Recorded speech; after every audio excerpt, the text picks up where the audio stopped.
Assalamualaikum warahmatullahi wabarakatuh. Perkenalkan kami dari kelompok 3 dengan anggota Avan Dimas Kurniawan NRP 5011201060, lalu Linda Putri Fatika 5005201017, kemudian Dinda Dwi Savitri 5005201057 dan Aji Prayoga 5014201019 dan juga Aulia Yunia Rahmanda Putri 5011201020. Pada video kali ini, kami akan mempresentasikan hasil artikel ilmiah kami yang berjudul Dampak COVID-19 terhadap implementasi pembelajaran daring bagi mahasiswa baru ITS.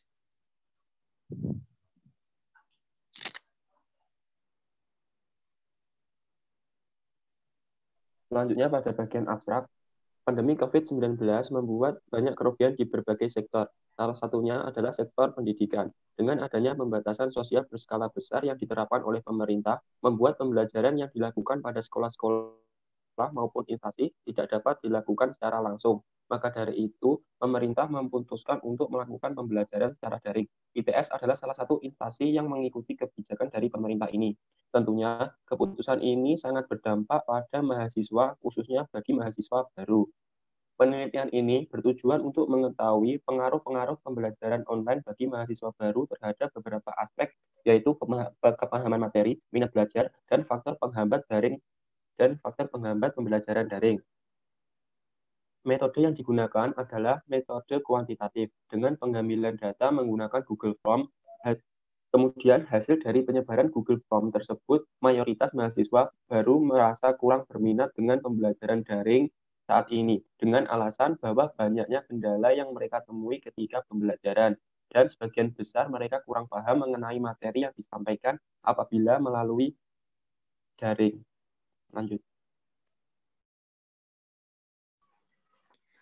Latar belakang. Indonesia adalah salah satu negara yang menerapkan social distancing dan physical distancing untuk kebijakan pembatasan jarak sosial maupun fisik, sehingga berdampak pada penghentian dalam proses belajar mengajar di sekolah maupun perguruan tinggi. Seluruh lembaga-lembaga pendidikan meliburkan kegiatan belajar mengajar. Masalah di depan mata memaksa semua komponen pendidikan menginovasikan pembelajaran jarak jauh. Hal ini dilakukan agar proses pembelajaran tetap bisa dilaksanakan di tengah pandemi COVID-19. Lanjut. Keputusan pemerintah untuk melaksanakan pembelajaran daring dengan memanfaatkan perkembangan teknologi sangatlah bagus. Hal ini dikarenakan apabila pembelajaran tidak segera dilakukan, maka dikhawatirkan akan terjadi penurunan kualitas pendidikan di Indonesia. Pembelajaran daring tidak hanya memberikan kemudahan dalam kegiatan belajar mengajar di tengah pandemi ini, akan tetapi pembelajaran secara daring juga memberikan beberapa dampak yang mengganggu proses kegiatan belajar mengajar. Untuk tujuan, penelitian ini bertujuan untuk mengetahui pengaruh-pengaruh pembelajaran online bagi mahasiswa baru terhadap beberapa aspek, yaitu kepemahaman materi, minat belajar, dan faktor penghambat pembelajaran daring. Presentasi adalah alat komunikasi yang dapat berupa peragaan kuliah, ceramah, laporan, dan lainnya. Umumnya presentasi disampaikan di hadapan audiens. Tinjauan pustaka. Pembelajaran daring memiliki tantangan khusus. Lokasi mahasiswa dan dosen yang terpisah saat melaksanakan perkuliahan menyebabkan dosen tidak dapat mengawasi secara langsung kegiatan mahasiswa selama proses pembelajaran. Kepahaman materi pada pembelajaran daring dirasa menurun. Tidak ada jaminan bahwa mahasiswa sungguh-sungguh dalam mendengarkan ulasan dari dosen. Spooner, Moulton, dan Sketcher 2013 melaporkan dalam penelitiannya bahwa mahasiswa menghayal lebih sering pada perkuliahan daring dibandingkan ketika kuliah tatap muka. Oleh karena pembelajaran yang dilakukan secara online memiliki beberapa kelemahan, yaitu dibutuhkannya jaringan internet yang memadai agar pembelajaran bisa dilakukan dengan lancar. Mahasiswa yang terdapat di daerah pelosok akan cenderung sulit untuk mencari jaringan internet yang kuat. Bahkan mahasiswa di perkotaan pun akan sulit mencari jaringan internet yang kuat apabila terkendala dengan cuaca dan kendala lain seperti mati listrik. Sehingga mahasiswa akan sedikit kesulitan dalam memahami materi yang diajarkan dosen karena tidak tersampaikan dengan jelas.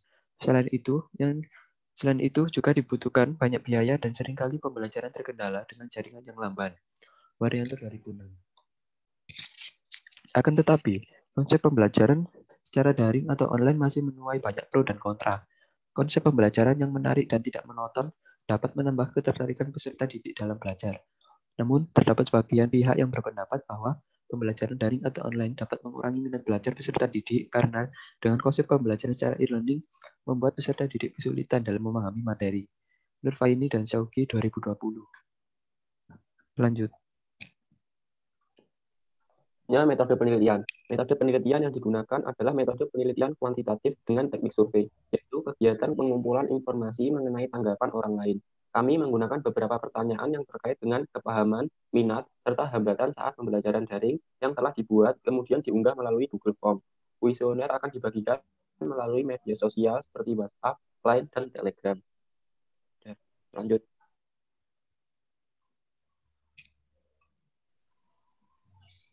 Kemudian hasil penelitian dan pembahasan. Pembelajaran daring merupakan suatu tantangan tersendiri bagi mahasiswa dosen. Mereka dihadapkan dengan risiko dan halangan yang dapat terjadi saat dilangsungkannya pembelajaran daring. Para mahasiswa dituntut untuk fokus memperhatikan dosen yang mengajarkan materi, sedangkan dosen dituntut untuk menjelaskan dengan baik sehingga bisa dipahami oleh mahasiswanya. Jaringan adalah kendala yang paling serius terjadi saat dilakukan pembelajaran daring, hingga terkadang karena masalah jaringan, materi perkuliahan tidak tersampaikan dengan jelas. Dari permasalahan tersebut dapat dibuat diagram mengenai hambatan dan kendala yang dialami mahasiswanya.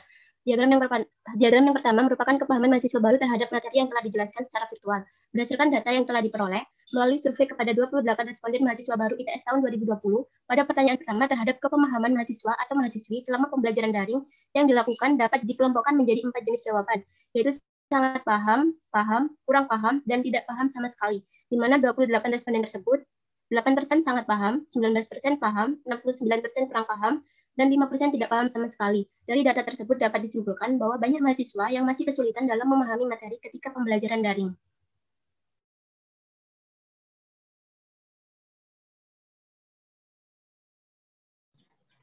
Selanjutnya adalah diagram mengenai minat belajar saat pembelajaran daring. Pada pernyataan kedua, 7 dari 10 mahasiswa baru ITS merasa minat belajar mereka ketika pembelajaran dilakukan secara daring adalah cenderung menurun.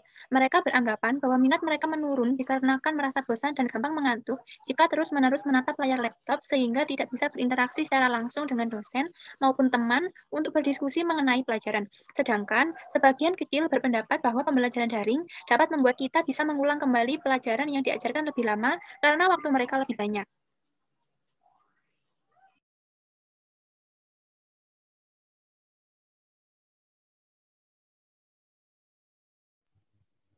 Kemudian, yang ketiga adalah diagram faktor penghambat saat pembelajaran dilakukan secara daring. Dari hasil kuesioner yang telah disebar, faktor penghambat yang dialami mayoritas mahasiswa dari pembelajaran daring yaitu terkait koneksi atau jaringan internet. Jaringan internet yang tidak stabil membuat materi yang disampaikan dosen tidak dapat diterima dengan jelas. Penghambat lainnya yaitu mengenai perangkat yang seringkali tidak dapat merespon perintah, sehingga pembelajaran menjadi terganggu. Faktor yang memiliki tingkat tinggi selanjutnya yaitu masalah terbatasnya interaksi antara mahasiswa dengan dosen maupun dengan sesama mahasiswa. Interaksi yang terbatas menjadi masalah bagi beberapa mahasiswa yang cenderung lebih menyukai komunikasi dan pembelajaran secara langsung sehingga segala pertanyaan dan materi bisa ditanyakan dengan jelas. Faktor lainnya yaitu lingkungan, kuota yang lemot dan menipis, adanya pemadaman listrik, rasa kantuk yang muncul, rasa jenuh dan bosan, serta waktu menjelaskan materi yang kurang efektif. Dari 28 mahasiswa yang mengisi kuesioner, hanya 1 mahasiswa yang tidak mengalami kendala dalam pembelajaran yang dilakukan secara daring. Selanjutnya,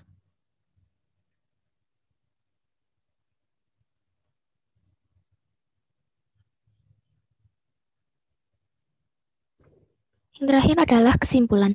Berdasarkan hasil penelitian dan pembahasan di atas mengenai dampak COVID-19 terhadap implementasi pembelajaran daring yang dilakukan oleh mahasiswa baru ITS yang berpengaruh terhadap beberapa aspek yaitu kepahaman materi yang ditangkap oleh mahasiswa cenderung menurun sesuai dengan hipotesis dan perkiraan yang disebabkan oleh banyaknya mahasiswa yang masih kesulitan dalam memahami materi ketika pembelajaran secara daring. Kemudian, faktor selanjutnya adalah minat belajar selama pembelajaran secara daring yang dapat diketahui semakin menurun dikarenakan Sekian dari presentasi kelompok kami. Kurang lebihnya mohon maaf. Wassalamualaikum warahmatullahi wabarakatuh.